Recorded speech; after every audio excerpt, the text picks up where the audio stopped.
I'd like to welcome all of our guests today joining us for RMI's webinar on Empowering India, the Clean Energy Growth Opportunity. A quick reminder, this webinar is being recorded and will be posted on RMI's event page within 24 hours of this event.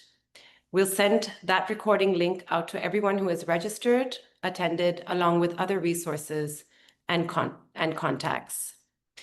So once again, thank you again for joining us. We are ready to get started. Next slide, please. I'd like to welcome you all to today's RMI webinar.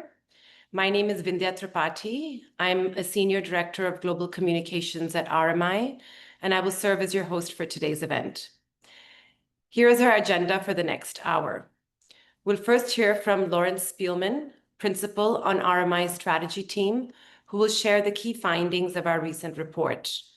We will then have a Q&A session with our expert speakers, who include today Asad Rehman, Portfolio Manager and Head of Engagement at Global Equities at Galvanize Climate Solutions, Jagabanta Ningtujam, Principal on RMI's India Program, Tarun Garg, Principal RMI India Foundation, and Ankit Kalanki, Principal on RMI's Carbon-Free Buildings Program.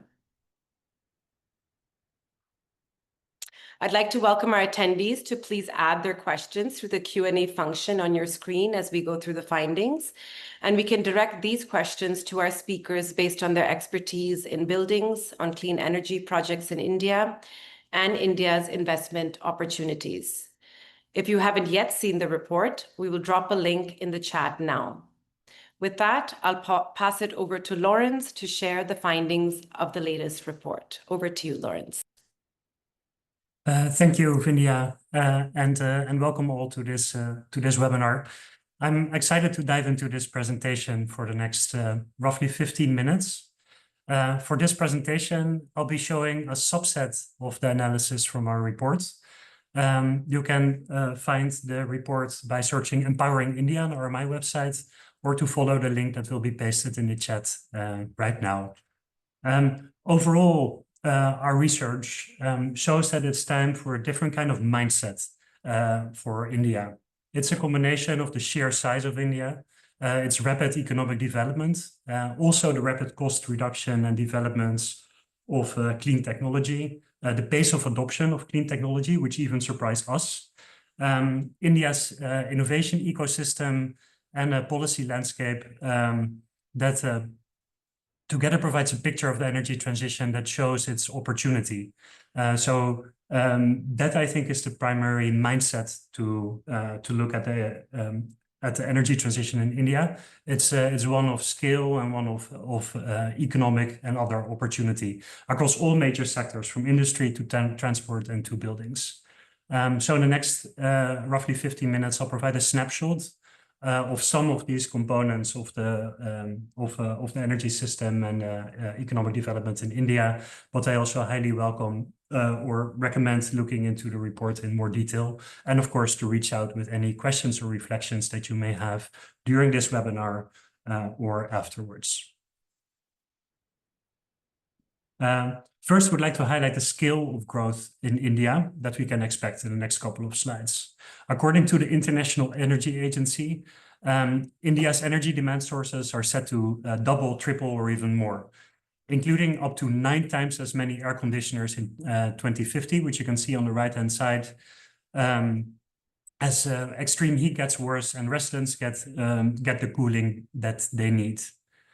Together, everything that you see on the right-hand side could mean a near doubling in final energy demand and a near tripling in electricity demand. And simply because of the size of India and its economic development, the scale of this growth is really unmatched across the world. Nearly half of the world's growth in steel production will come from India alone, which you can see on the left-hand side. And 30% of the global growth of floor area of homes are projected to be built also in India. So this shows both the scale and opportunity of the challenge. There's so much being built and developed in India that it's honestly mind-boggling. And our RMI India colleagues recently published a report highlighting the concept to build right the first time, to showcase the opportunity to invest in all these new buildings, industrial facilities, transport systems, and other infrastructure in a way that is both future-proof and also supports the clean tech transition. And the last note on scale that I would like to share is that India's projects are at a different scale as well. For example, the Kavda Renewable Energy Park at 30 gigawatts compares to the Dogger Bank of 8 gigawatts. It's a similar story for green ammonia in industry or for urban growth more generally, where we're looking at the fastest growing city of Delhi, for example, with an additional population coming in at 99 people per hour. Next, we'll dive into an overview of where we stand in the clean tech transition in India today. We divide this up in three main drivers of progress or of change. First of all, renewable energy to supply clean electricity, which you can see on the left-hand side. Second, electrification to help the economy run on that electricity. For example, changing from fossil fuel-powered vehicles to electric ones, or from biomass heating sources or gas heating sources to electric ones and similar. And lastly, energy efficiency to help manage the amount that is needed. In the next couple of slides, I'll step through each of these three components of the energy system to explain where India is at. First of all, on the clean electricity. On the investment side, capital is growing and moving rapidly to clean sources. Clean electricity investment has doubled in the past 5 years and now supplies 93% of overall capital for power. This investment and the technology developments that are associated with it help renewables become highly cost competitive. Already in 2025, analysis from BNEF finds that solar plus storage is now cheaper than new coal. And new solar is even cheaper than existing coal.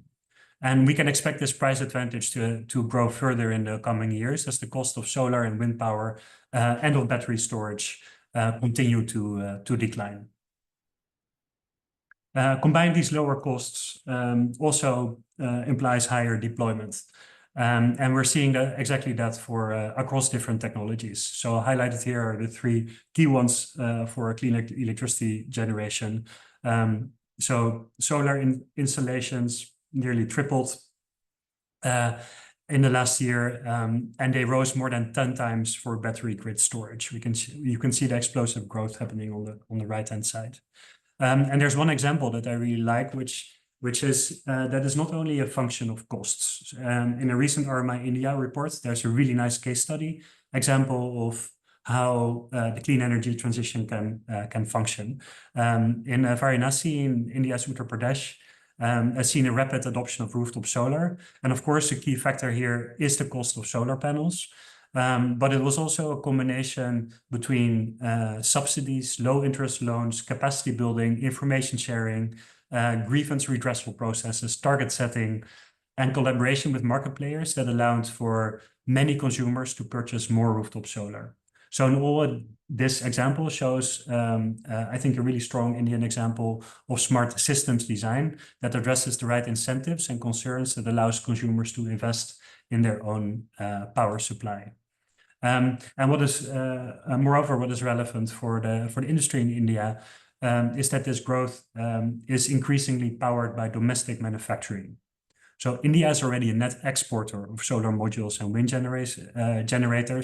If you look at the announced battery cell manufacturing capacity and its annual demand on the right-hand side, you can see that it's also on track to do the same for batteries. So that's the story with renewables. Let's turn to electrification and efficiency. On electrification, India is growing fast, often 2 to 3 times faster than in other world regions. This is true both for baseline electricity access, which you can see on the left-hand side, on the share of population with access to electricity, as well as the share of energy that comes from electricity, which you can see on the right-hand side. One of the key examples here is of electric vehicles, of electrification. So these electric vehicles have already saved India billions of dollars in oil imports. And as you can see, when you look at the colors, you can see that it's led by the expansion of electric scooters, other two-wheelers, and also of three-wheelers. And here, what we can expect is that, which we've seen in many other different regions, that the energy transition starts, or the shift starts with smaller vehicles like two or three-wheelers, and then moves into other segments as well. So we would expect to see the same kind of growth also happening, for example, in EVs, small trucks, and perhaps even larger medium and heavy-duty trucks. And then on efficiency, another personal favorite of mine, it shows a similar story of progress. Often energy efficiency is ignored in favor of focusing solely on increasing supply of energy. But by investing in energy efficiency alongside supply, the available energy supply provides far more value and saves costs. Basically, every gigawatt goes a lot further if you also invest in energy efficiency. And India also recognizes this. So in recent years, which for me was an interesting and surprising finding of the report, has been a leader among efficiency improvement for emerging economies.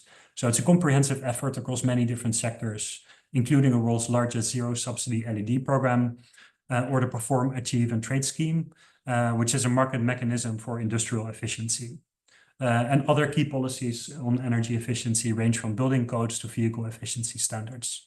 And here too, I think there's a great example of Palava City, which is a key example that looks across the system. Often energy efficiency focuses solely on a small component of the system, for example, building codes or insulation or appliances upgrades. But the Palava City example shows that it actually took a much more comprehensive or integrated view on energy efficiency, not only looking at shifting less efficient and dirtier appliances with cleaner ones, but also at the design of buildings, but also at urban form, which can support, for example, more walkable cities and reducing the reliance on vehicles or similar.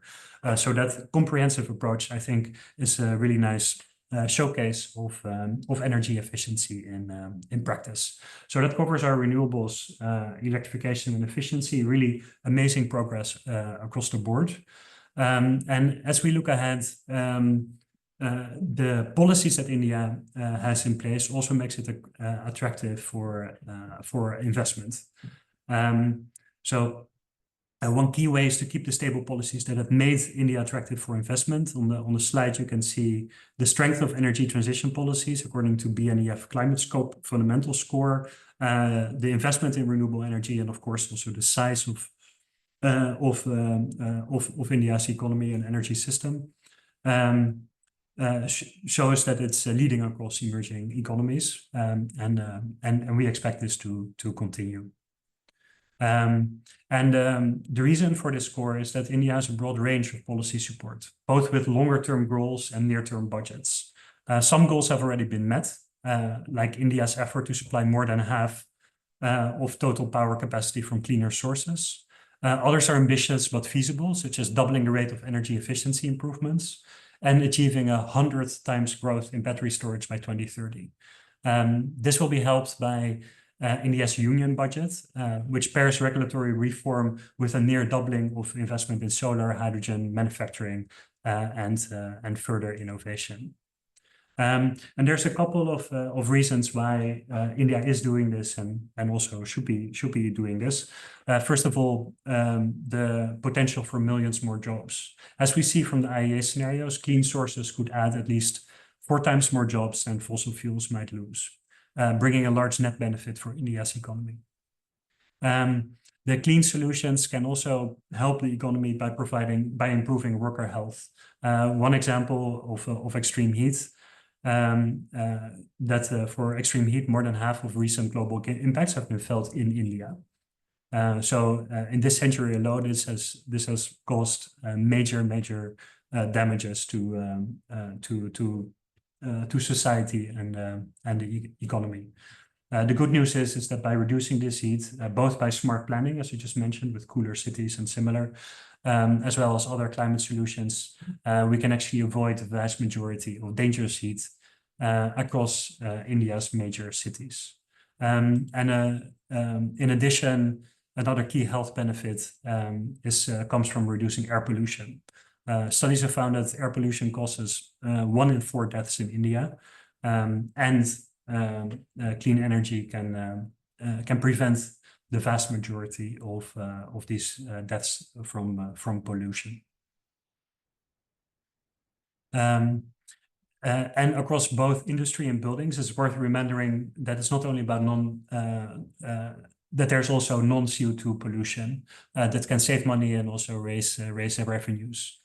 So, for example, cutting methane is often cost-effective, particularly for oil and gas, but also with high potential in the waste sector. Another big opportunity is to avoid emissions of highly warming refrigerant gases at low or no costs. And some of this will require better data and additional measures, deeper inclusion in policy initiatives, and also continued finance to scale more nascent solutions.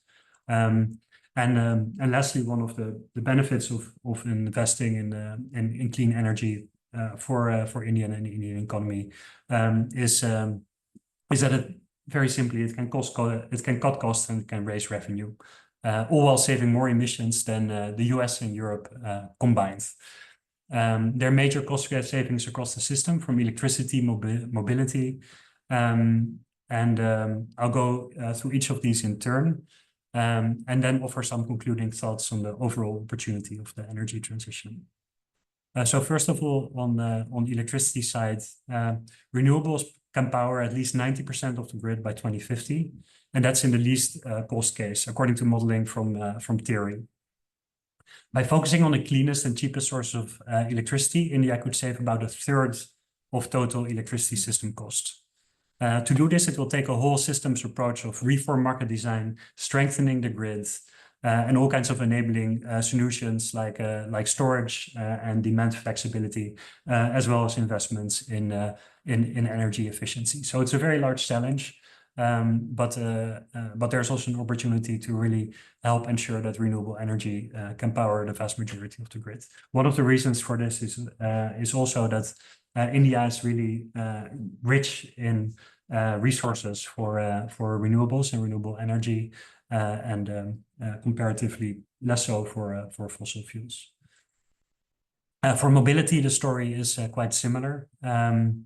If India can transition to cleaner vehicles by mid-century, the savings from avoided oil imports will be 100 times as large as today's. But to electrify all types of vehicles, so also moving beyond the 2- and 3-wheelers of today, it will take really a comprehensive set of incentives, such as innovative financing, charging infrastructure, all kinds of other supportive policies, and of course also a lot of business case innovation and technology innovation. For industry, large savings are possible through energy efficiency, which we discussed before, as well as through electrification and also potentially green hydrogen. And again, here it will take a similar mix of finance policy and workforce efforts to help support the transition, and a lot of innovation and research and development to innovate where solutions do not yet exist. We also have some slimmer slides for buildings on RMI's recent report, but Taryn and Ankit can discuss that content as part of the panel following. This leads me to the final presentation slide. We've seen how India's clean energy transition holds so much potential, but India only accounts for 4 to 5% of global clean energy investment. If that share was scaled up to match India's share of other key metrics across its size, growth, potential human benefits, a faster transition could enable a better way forward to all. So this is truly a major challenge, a finance challenge, that India is facing. With that, I'll pass it back to Vindhya and the panel to further discuss the specifics and how India can grab this opportunity in clean tech. Thank you so much, Lawrence, and really great insights presented there on India's opportunity, on its achievements over the past few years, and where it could look to go in the future to really become a superpower of clean energy for the region, for the world. So with that, I'd like to move into our question and answer round. We do have about 37 minutes today with our esteemed panelists. May I please invite our panelists to come back on the screen? As I mentioned earlier, today we have joining us Asad Rahman, Portfolio Manager and Head of Engagement Global Equities at Galvanize Climate Solutions. Jagabanta Ningtujam, he's a Principal on RMI's India Program. Tarun Garg, Principal RMI India Foundation. And Ankit Kalanki, Principal on RMI's Carbon Free Buildings Program. I'll begin the Q&A today by offering the first question to Asad Rahman. Asad, hi, how are you today? I wanted to ask you, where do you see the largest opportunities for investors for the energy transition in India? Hi, Vidya, thank you. I think the temptation with all these strong themes and all these tailwinds is to think sort of about a basket and say the whole thing is exciting.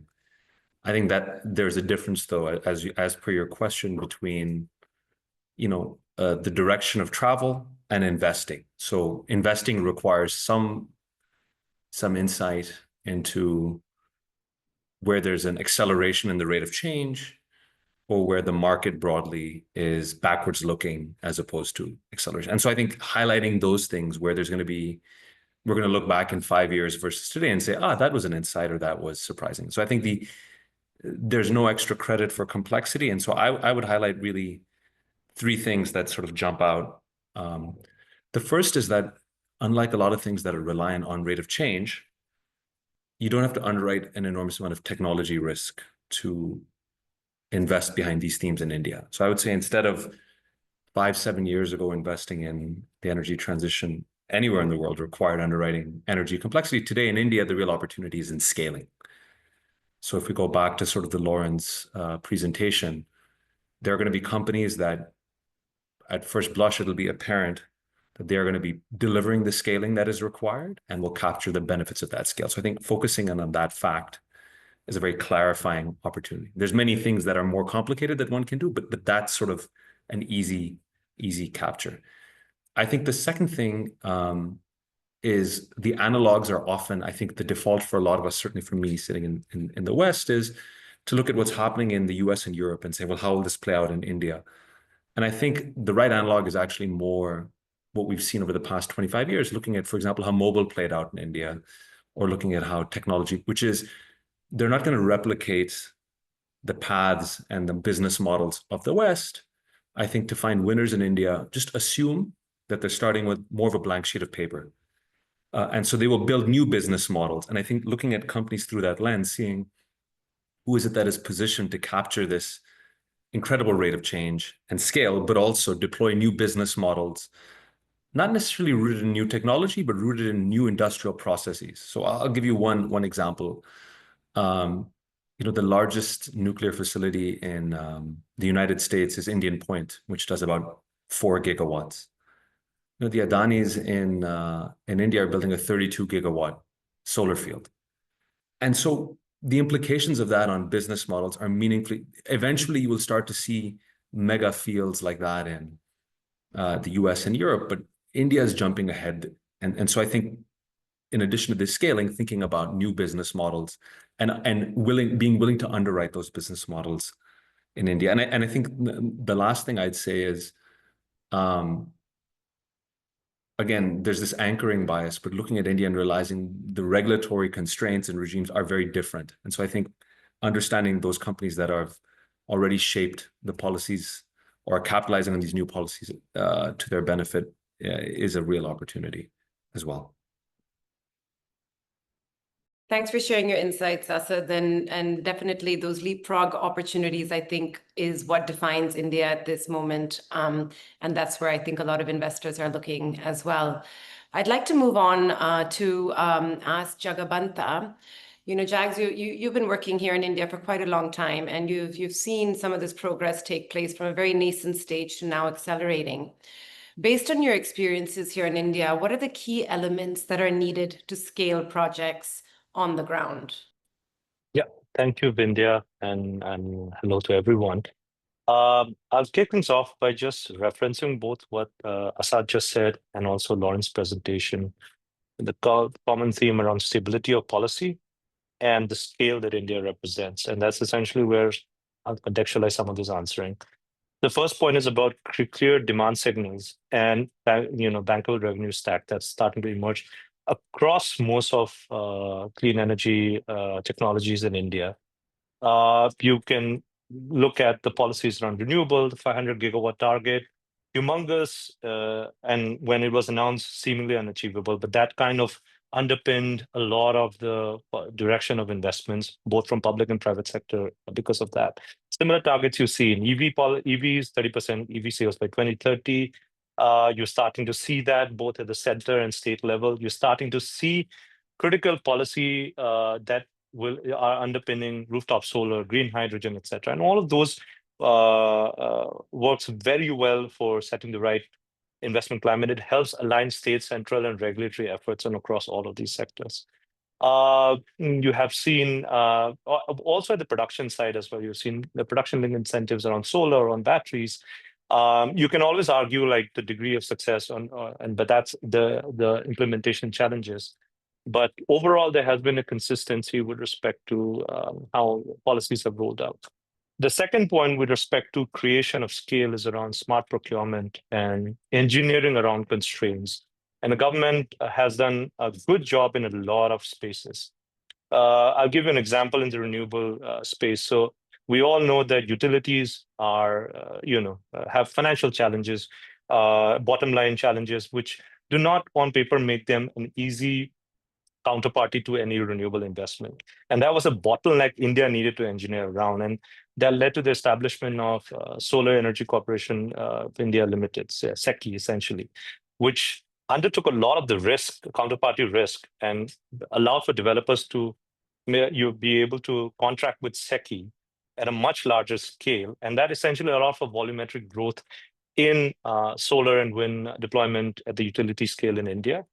And that model is actually being tried and adopted for things like batteries, even green ammonia and green hydrogen. And that's essentially another point where we felt that like if you engineer around the counterparty risk, which is a big part of how do you scale technologies at an early stage, that has shown success. Similarly, you can see that in EVs with mass bulk procurement of bus and trucks, you saw that at an early stage with the role that ESL, Energy Efficiency Services Limited, played in the procurement and scaling up the LED market that allowed for the price decline. So essentially, there is a role that the government has played in unlocking the virtuous cycle of technology deployment, where scale essentially becomes essential. I'll keep my other points a little short, but there is a clearer definition of public and private capital and the need for it and the role for it, and good emerging PPP practices are emerging.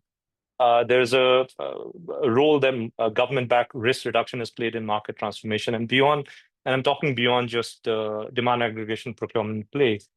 We are working very closely with ports and shipping sector. And when you're looking at green hydrogen, for example, the idea of a common infrastructure comes in where a lot of the risk on those shared infrastructure can be publicly financed or in a PPP model of some sort that allows for private investments to look at actually developing those green ammonia or green hydrogen hub. I can cite more example in certain domain area, but in the interest of time, I look at a few things: investment and financing. There's a room for de-risking of projects with philanthropic and public finance support, as well as DFI support.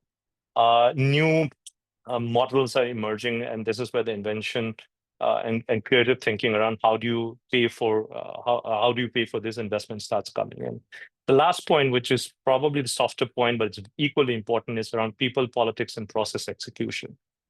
So land acquisition, for example, very critical topic when it comes to scaling up renewable. And that's a very tricky topic where you interface with people. And there's a bit of a practice emerging. How do you streamline that? How do you safeguard those? Transition planning becomes crucial for fossil-dependent states, particularly in the Eastern Belt. You're looking at process improvement in digitalization, single window clearance, timely dispersal of incentives, et cetera. That can go a long way in supporting investment. And then you're looking at even at the people-facing elements like a well-crafted awareness campaign and shifting behavior. This we saw in EVs when RMI is also part of this campaign called Shunya. We have seen this in how the campaigns on solarification of rooftop solar through the PM Suryaghar has happened. And there has been a lot of investment in changing people's behavior and relationship to clean energy. So I hope those encompass my learning from almost more than half a decade of being in India. Back to you, Vindhya. Thank you, Banta, for sharing insights on what it takes to scale ideas and projects on the ground. Moving forward, I would like to request Tarun Garg, who leads the buildings practice in India, to shed some light on what's happening in the built environment. You recently published the report, Build Right the First Time. How does the findings from that work relate to what was just presented by Lawrence? Thank you, Vindhya. Hi, everyone. I think first of all, it's an exciting time for India. The presentation correctly showed the amount of growth that is being that we have seen over the last decade and the amount of growth that will happen over the next 2 decades. I think it's an amazing opportunity. So this opportunity presents us a critical window where we need to think about build right first time. So that's the key word. So build right first time is with what we started working on this report, and I'll talk about the work we have done. So I think what we have done as part of the report we have published recently, I think it's important for us to look at the emission spectrum within buildings, which are embodied carbon, looking at the cement and steel that is being used in buildings, and on the operational carbon side, we have ACs, fans that is being used in buildings. And if you look at the built environment, as Jack mentioned, as I also pointed out, the built environment is a demand sector. Most of the material or most of the equipment that is being used is coming from the industry, and we are sort of using cement and steel to construct the building, and then installing ceiling fans, ACs, and other equipments to make our life easy and comfortable. So it's a demand sector. And if you are looking at the emission spectrum of the buildings, almost 50% is on the upstream side, looking at cement and steel, and 50% is on the operational side. Now, if you see over the last 2 decades, a lot of work has happened on the operational carbon side. There are various policies that exist in the country, whether it relates to standard labeling program for ACs, fans, and various other appliances being used in buildings, or if you look at energy conservation building code or national building code. I think most of these policies do talk about energy efficiency and operational carbon, but there's a limited sort of focus on embodied carbon as of now. Until I would say last 3 years, I think momentum has been picking up in around embodied carbon as well. Now, as part of the report, and how we work as RMI globally, we found out there are 5 key solutions that we should look at when we think of decarbonizing buildings. And those 5 key solutions are, focusing on cement and concrete, focusing on steel, fans, and ACs, and last but not the least, something very interesting for all of us to be aware of, something which Lauren also pointed out. Urban heat is a big issue in a country like India. I'm in Delhi right now. The temperature is close to 45 degrees Celsius. And it's a huge problem for a country where we still have the access of air conditioners up to 10%. And I think there's a massive growth, which Ankit will talk about in his interventions. So I think we are looking at urban cooling solutions such as cool roofs. So I think these 5 key interventions showed us there's a massive potential of reducing the emissions from the built environment by up to 8 gigatons of CO2 by 2050. So it's a huge potential, which is like 24% of business as usual scenario across these 5 interventions.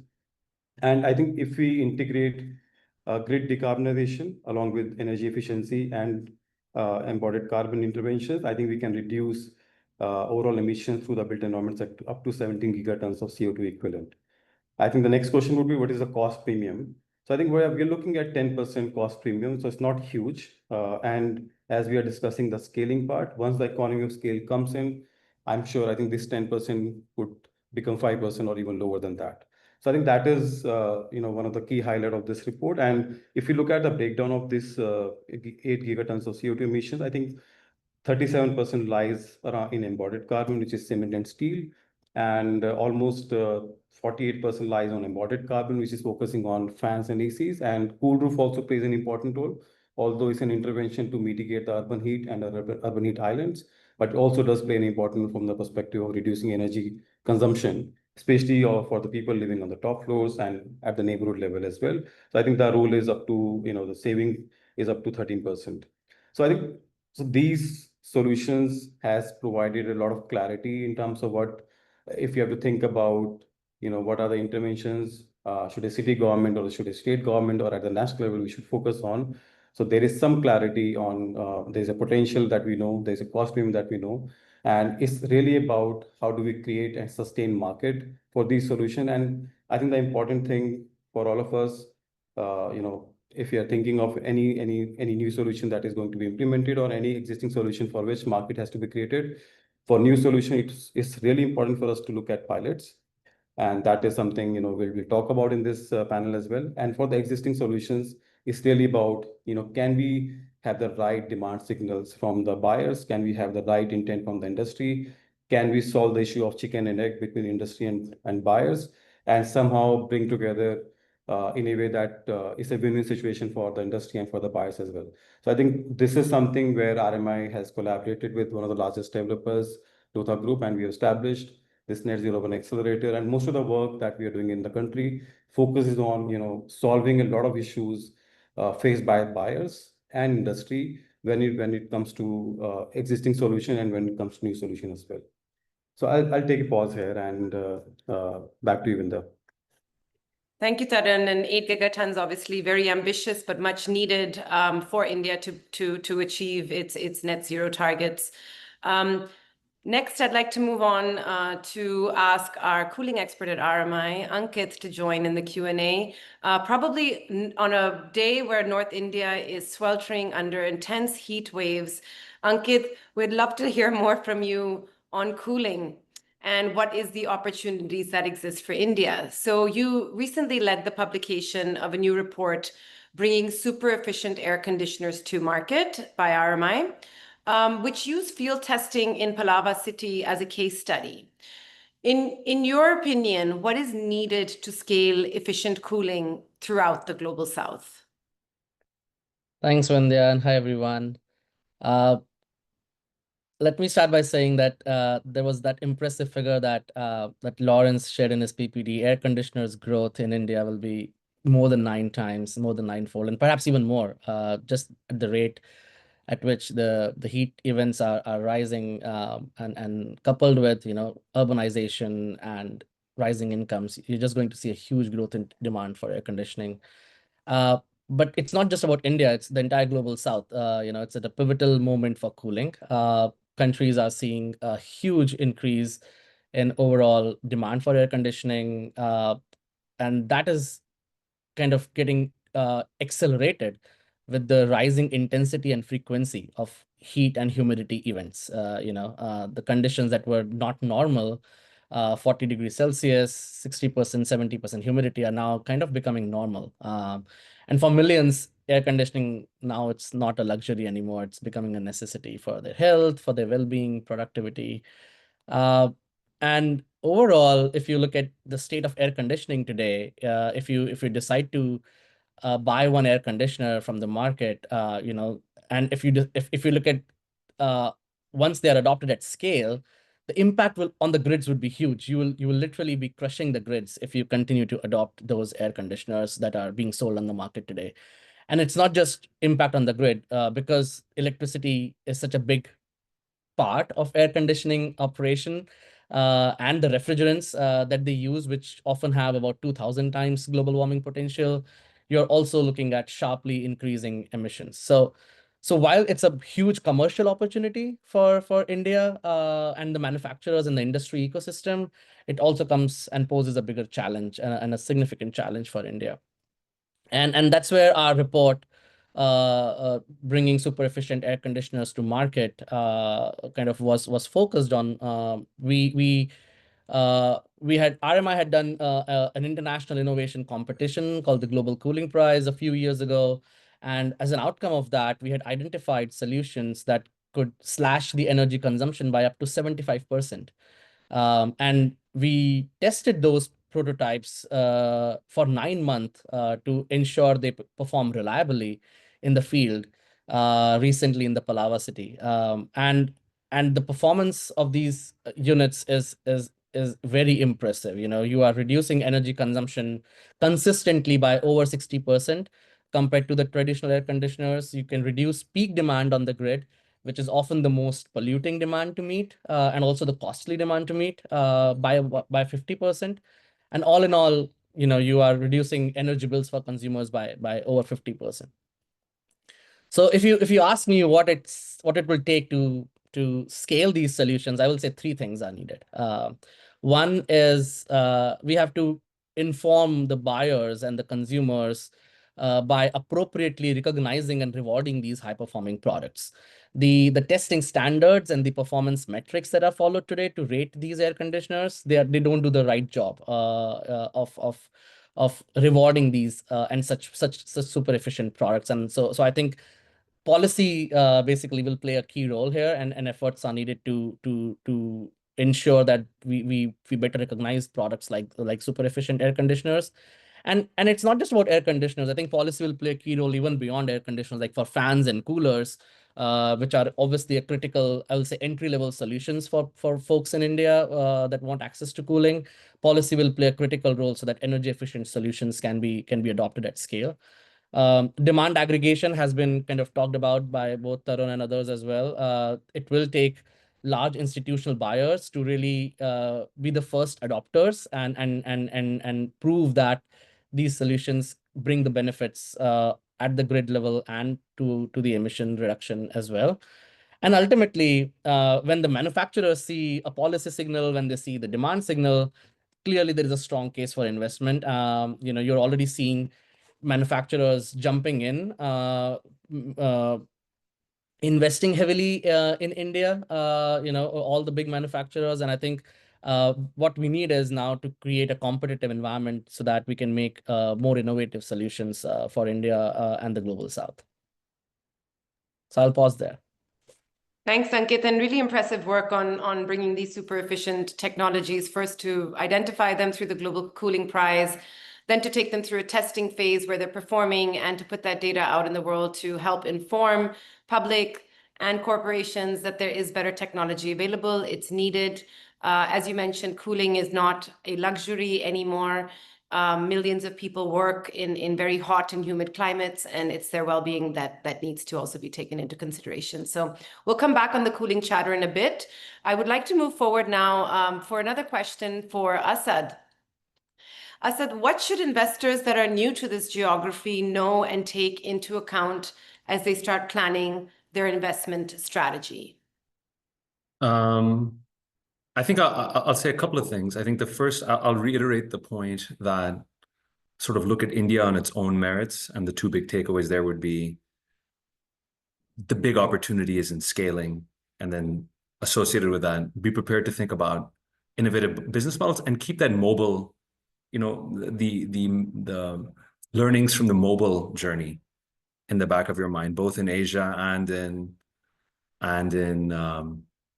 Africa. Even the way mobile was rolled out was different than what was happening in the West, and that created a lot more value. And so I think that's one. Just take India on its own terms. I think the other two things I would add is there's a temptation, given how dynamic India is, to look at companies as an investor, and not intentionally, but subconsciously sort of have different standards in terms of how they treat corporate governance, stakeholder management.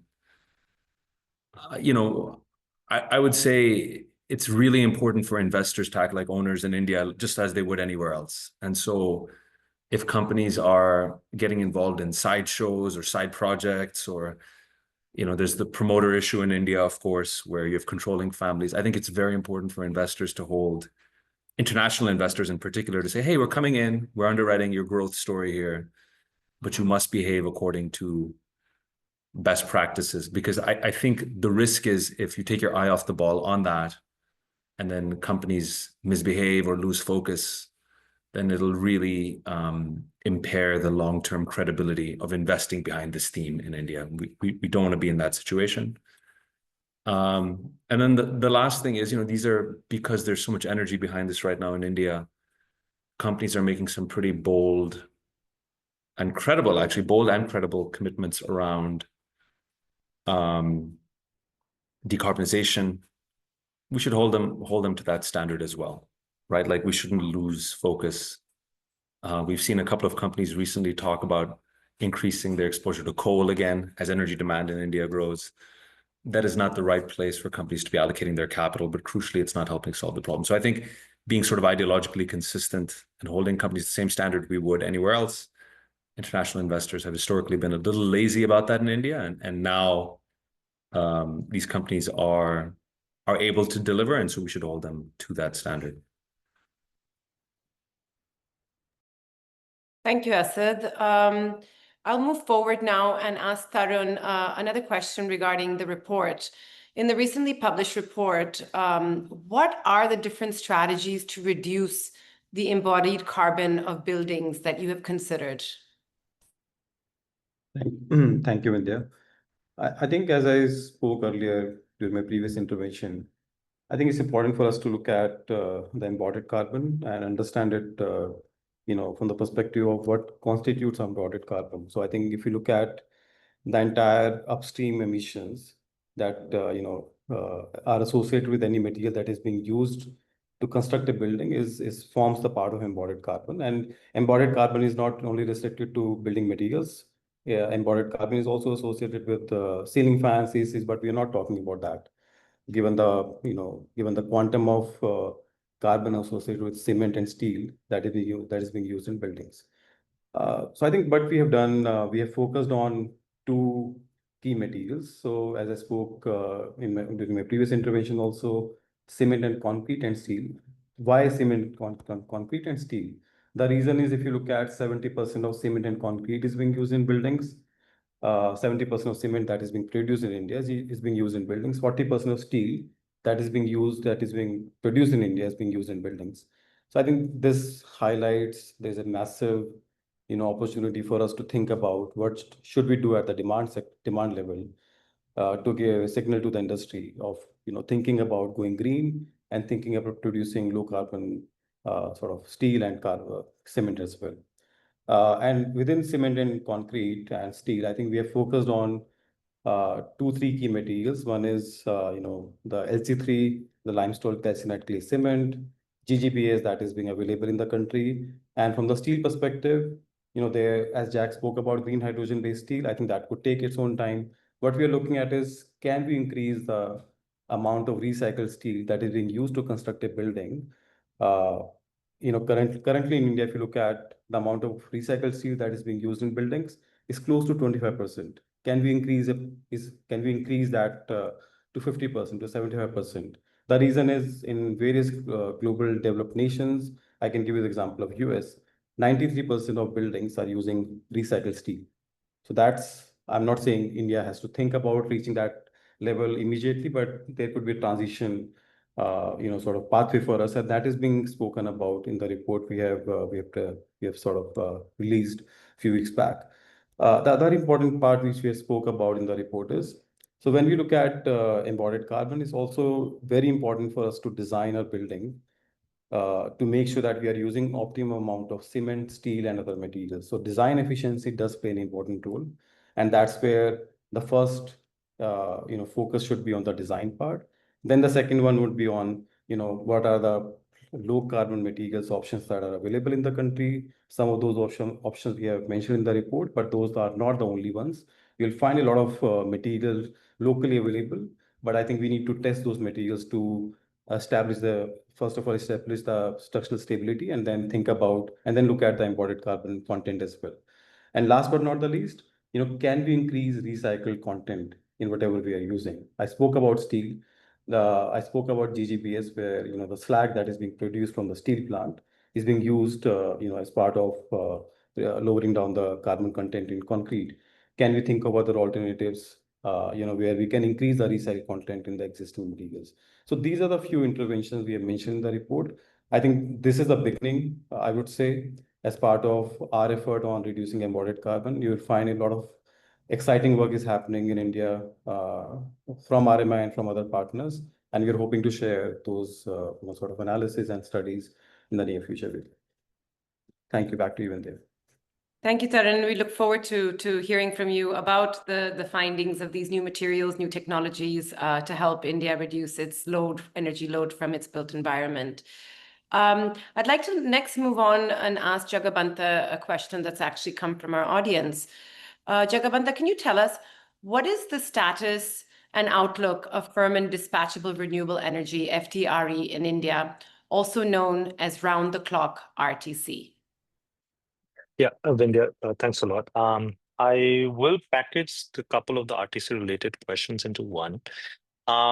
Just to demystify, they're not equal. The RTC contract and the FDRE contracts are different contracts, look similar. RTC is basically round-the-clock tenders, which is designed to mimic like 24/7 effective renewable, although there's like how you define it, there's like 70%, 80% availability, etc. I don't want to get into the detail. FDRE, so RTC can be FDRE. FDRE is not always RTC. Let's put it that way. So FDRE is essentially can be tailored towards a certain load profile, right? So it can be peak following, etc. So, and FDRE, as by design, has a lot more emphasis on storage relative to RTC contract. So that's the demystification that I just wanted to put it out. So what's the status? Both are, going along very well. I think the latest price discovery for SECI tender shows them very promising. RTC tenders are getting more competitive than new coal for sure. I think Lawrence's assessment also looks at some of those solar plus storage economics. Now, RTC is a more mature style of tendering and style of project design, and that is scaling up faster. FDRE is, there's a little bit of experimentation going around here and there. So that's the difference. I think there's a second question on corporate PPA associated and what fills in the void. I wanted to just state out that RTC is better for corporate than FDRE. FDRE tends to be better for discoms because it's more to tailor to a peak demand situation or unique load profile that can match to how do you balance the whole portfolio of power supply.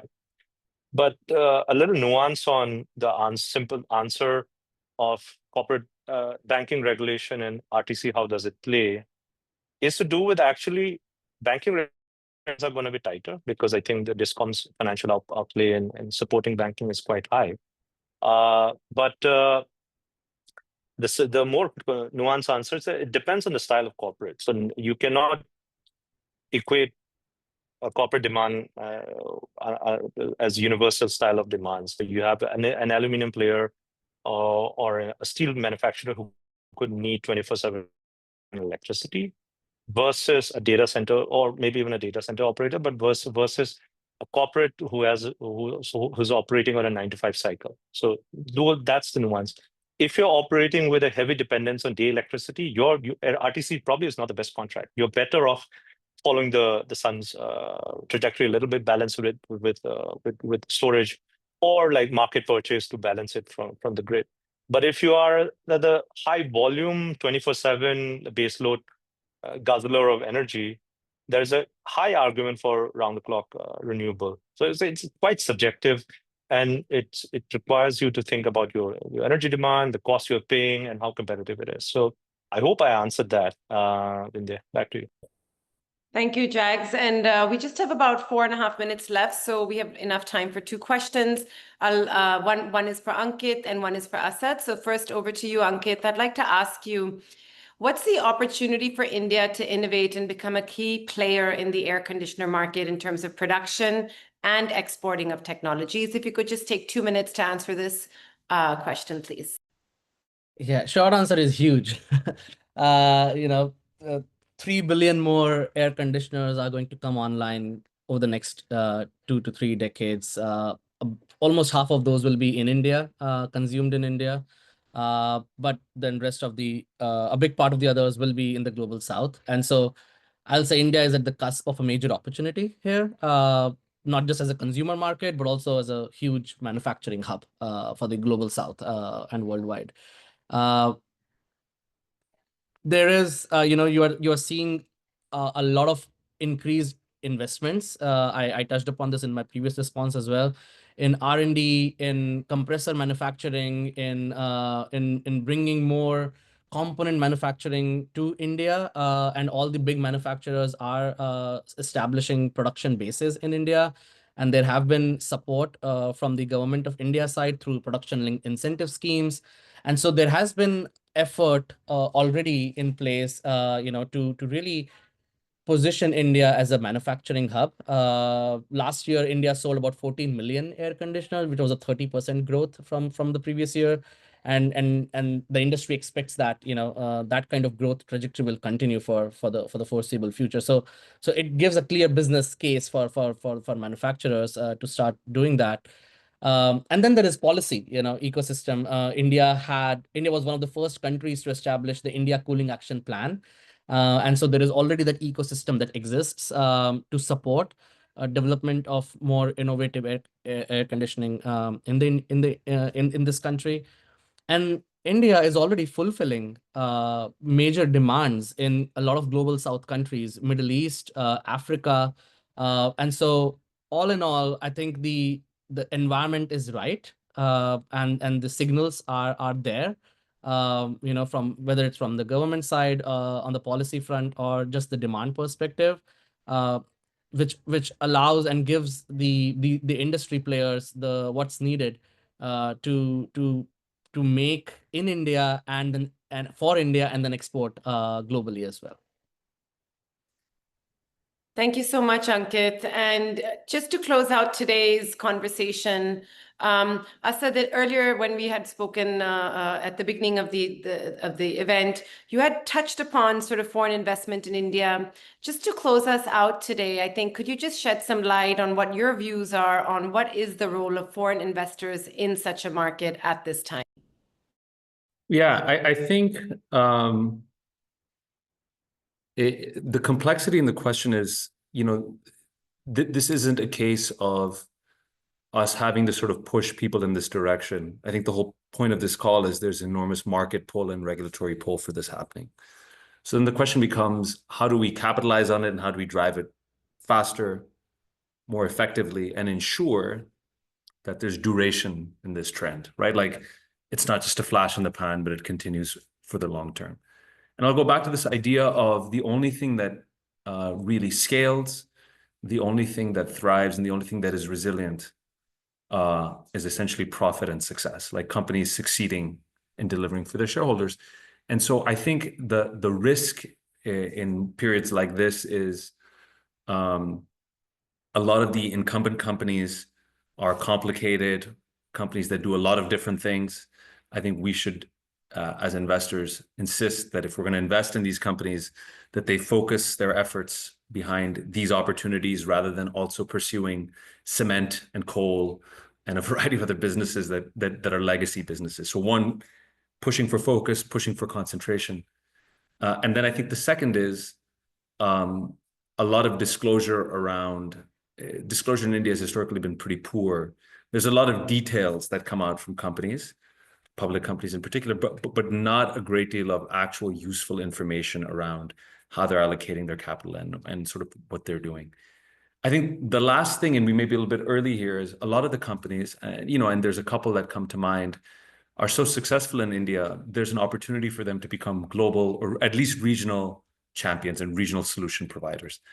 And so I think finding the companies that have the ability to transcend just being regional or local players and really take their processes and export them across Asia and potentially globally, that's something that we should look for. Because a decade from now or 5 years from now, if that hasn't happened, it'll be a real missed opportunity for India and for corporate India.